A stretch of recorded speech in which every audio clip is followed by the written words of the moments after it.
Hello Aries, this is your November 2020 video. Looks like the starting of the month, you're going to be having a lot of 7th house and 1st house focus. That opposition between the 7th and 1st. It's going to be playing out for the first week of the month. Venus will be opposite Chiron, and then we'll have Venus opposite Mars. Mercury will go station direct in that 7th as well. So you're probably going to be responding better in those relationships. Your communication and understanding, comprehension, and retention will all probably be greatly influenced by this direct motion of Mercury in your 7th. Then when we move towards the 10th, we've got the shift from the 7th and the 1st to the 8th and the 2nd. Wait. We've got the Sun trine Neptune, that's 8th and 12th. We've got Mercury entering Scorpio in the 8th house. We've got the Sun sextile Pluto. That's where the 8th house energy is coming at. 10th house is where Pluto, Capricorn, and Saturn, Jupiter, all in Capricorn are hanging out. Mars is going to go station direct on the 14th in your 1st house as well. So you'll find that things are actually moving better for you. I know I've been exhausted here lately. Just with the amount of recordings I'm doing between this private readings that have been requested and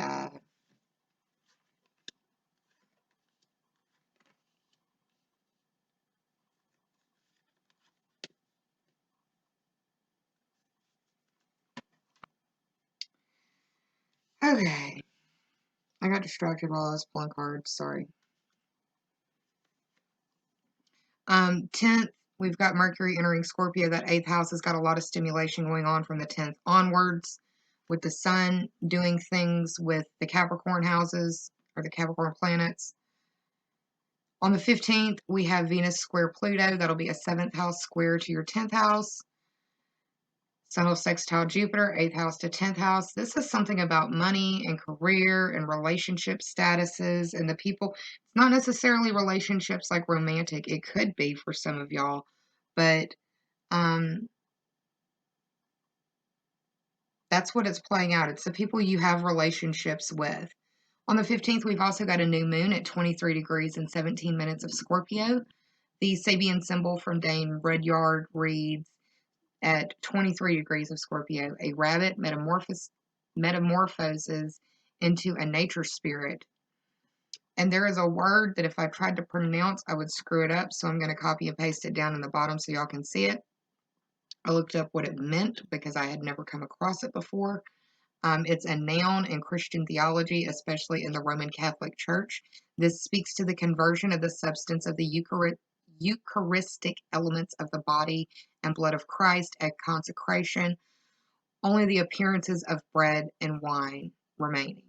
So it's the transition of making the bread and the wine, consecrating it to the blood and the flesh of Christ.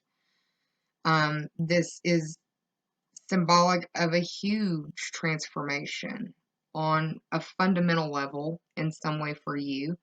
Speaks even higher because it's occurring in the 8th house of transformation. So there's a lot going on the 15th for you. This transformation could be something that you have been working on for quite some time. 8th house is very stimulated from the 10th to the 15th on through the month.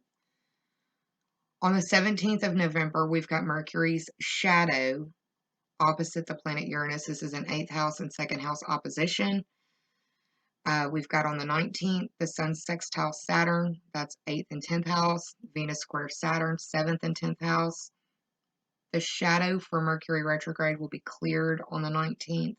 This may be when we're starting to get some information finally about the election in the U.S. For you, this occurs in the 8th house. It's a very intimate house. It deals with a lot of things that we keep the cards close to our chest over. I'm going to pull some extra oracle cards for you, but I'm trying to get the astrology done first. I guess I could be pulling that while I'm talking to you about it.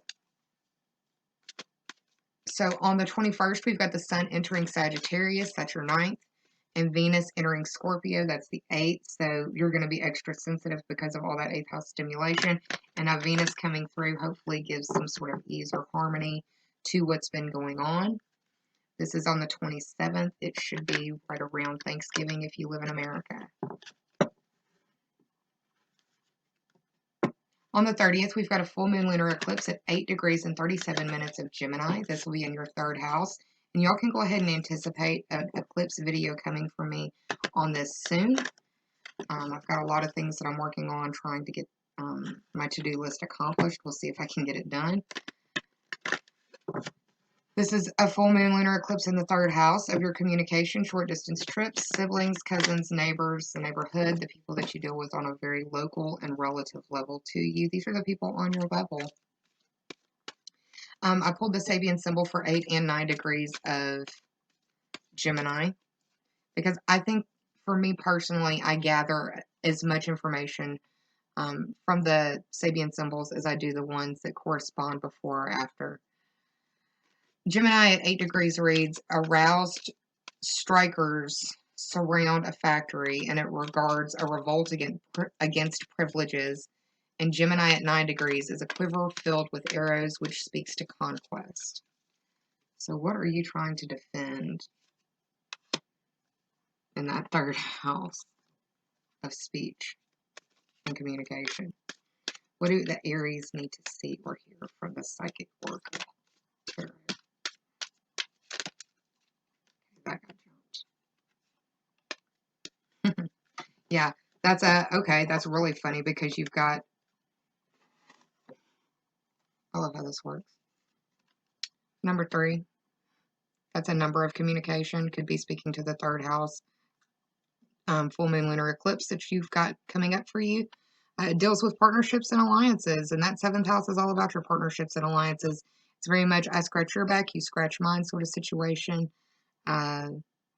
And that's the focus and what's going on that we've already talked about all throughout this reading. So it's really funny that that's the card that fell from the Oracle, the Psychic Oracle Tarot.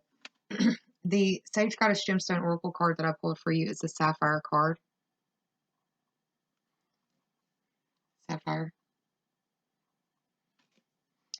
Awareness, eloquence, and wisdom. It's supportive to the throat and 3rd eye chakras. Sapphire is a stone of fidelity and loyalty. It calms and heals the mind. It helps you to channel information and aids in discerning the most effective communication method. You've pulled this card because you need to eloquently express your innermost truth with insight from the highest planes. Meditate with Sapphire for peace, intellectual stimulation, and ancient wisdom.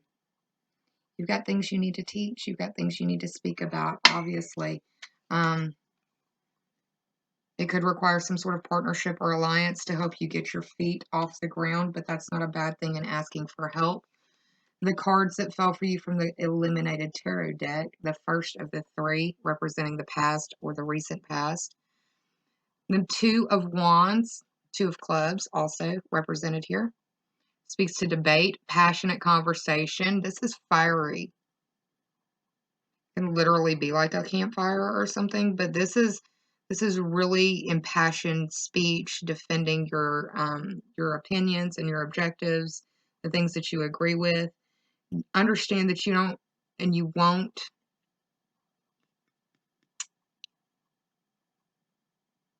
you're not going to be able to change everybody's mind.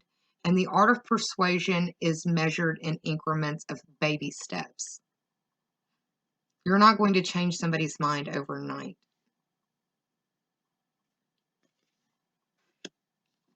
The second card you have, which could be the current part that we're dealing with for you in November, Aries, is the 9 of Spades or the 9 of Swords. This is a card of restlessness, insomnia, bad dreams, and the struggle to make sense of events.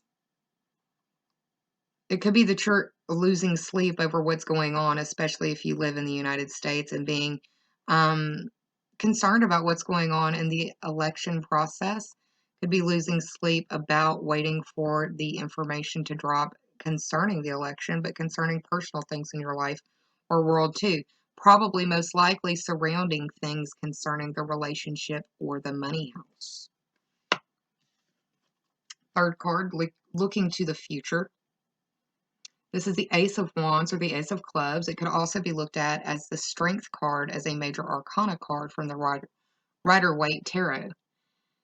Strength, courage, and building trust. It's overcoming desire, and it could be dealing with, surrounding, or focused on a Leo or someone with strong Leo energy.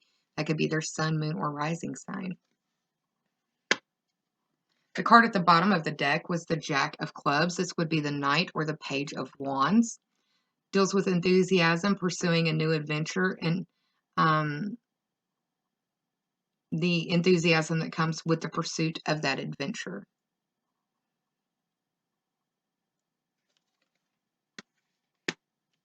So yeah, you've got something that you want to talk about. That full moon lunar eclipse could be that's when you drop your communication bombs, because Mercury will have cleared its shadow at that point. You will have taken in all the information that you need and have synthesized it and are now ready to speak your truth. But just make sure that you do it in love, and make sure that what you say isn't going to do any unnecessary damage. There you go, Aries. I hope you're well. I think the theme, especially for the second half, or at least after that first week in November, the theme will be that your thoughts are really on that bag. If it's not the bag, then it's some hidden secrets that need to be exposed for whatever reason. Y'all let me know in the comments below how accurate this was and how effective your communication was by the end of the month. I'm sending you a lot of love. I hope you're well. And I invite you to check out my new podcast. I'll have it in the link below. Bye, Aries.